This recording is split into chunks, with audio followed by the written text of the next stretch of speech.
Hello, welcome back to my new series. I'm gonna call it You Ask, I Answer. Um,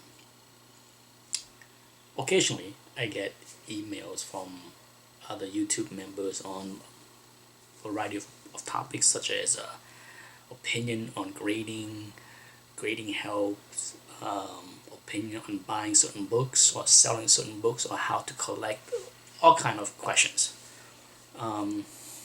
And sometimes it's easy question that can be answered fairly quickly, but occasionally I will get a question that require a lengthy answer, and I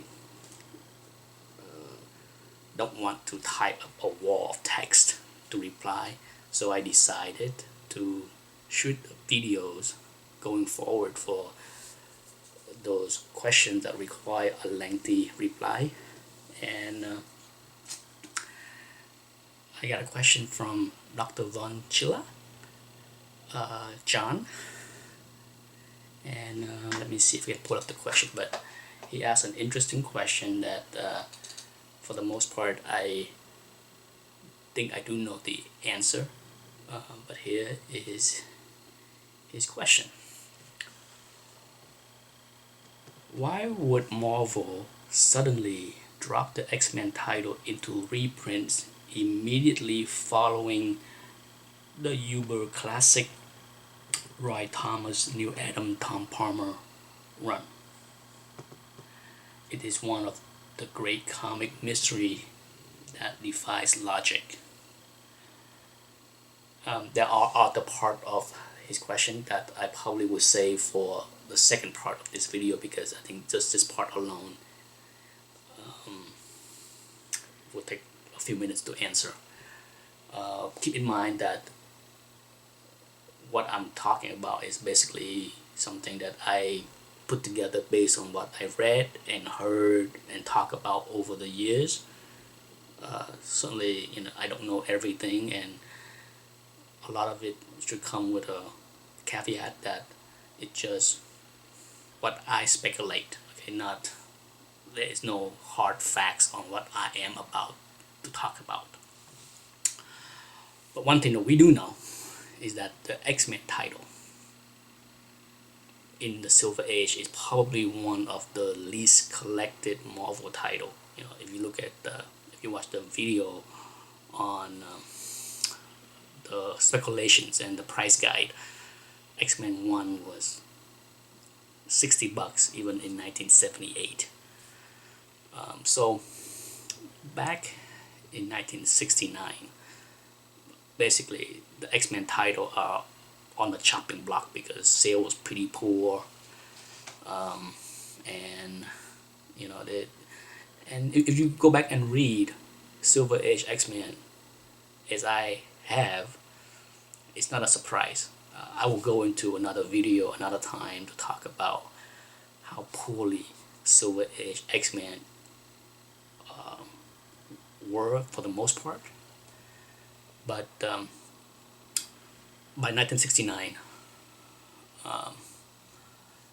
Neil Adams was courted to work for Marvel, and from what I read and heard in many interviews and articles that was written up, Stan Lee gave Neil Adams the chance to pick any titles he wanted to work.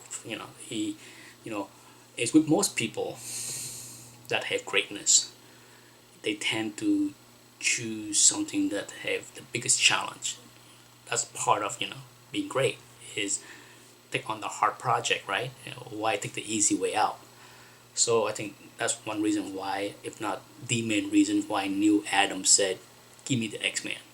Any titles? Why not? Give me your worst title, the X-Men. It's about to get canceled. I will change it. I will turn the ship around."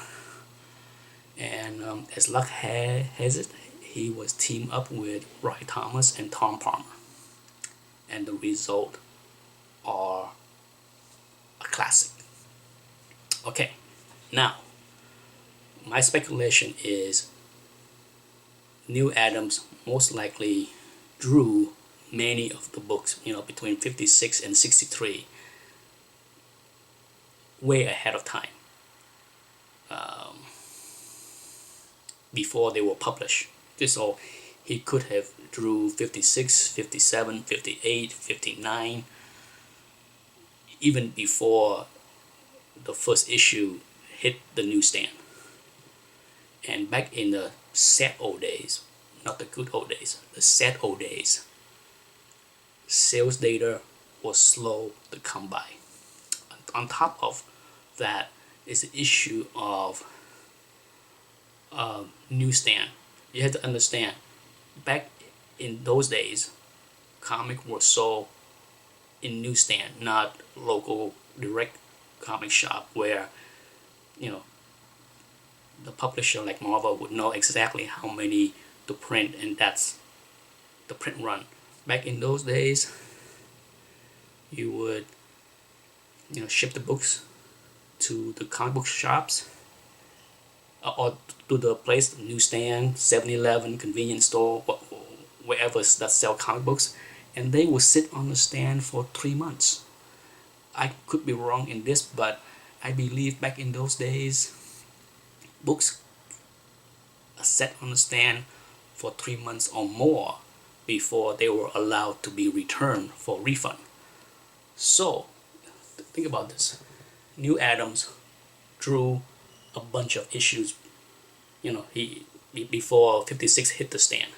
When 56 hit the stand, it would take many more months before a true sales data of that book can be computed back to Marvel. Okay, so that's the lag that killed the title, because the growing acceptance and the return to popularity of the title never had a chance to make it back to the big shot at Marvel that could call for the cancellation of the title. If they were a little bit more patient, maybe waiting 2 or 3 months longer, then they would have known that Neal Adams' run was a grand slam. But unfortunately, by the time those data get back to Marvel, the decision to cancel has already been done. Neal Adams has already packed up his bag and went back to DC. And that is one of the tragic loss in comic history, is that the lack of data, the lack of true sales data didn't travel fast enough back to the power that can extend the life of the title. Hey, just look at how slow was news.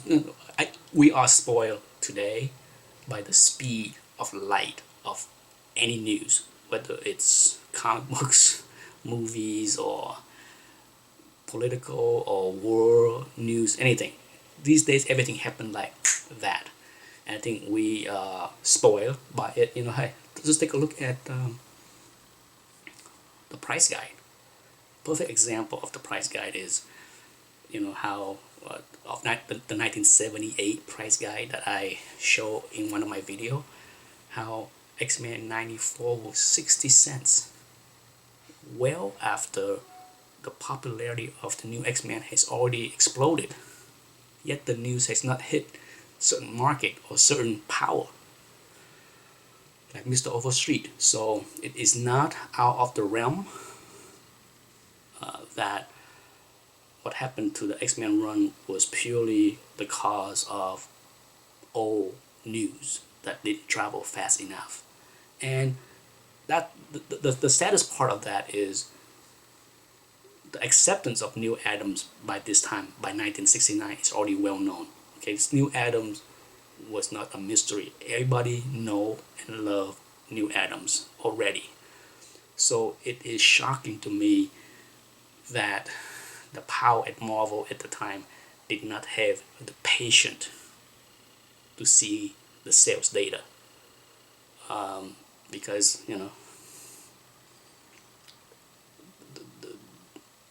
the success of that series was so obvious because in 1969, that run won Ray Thomas as the title of Best Writer.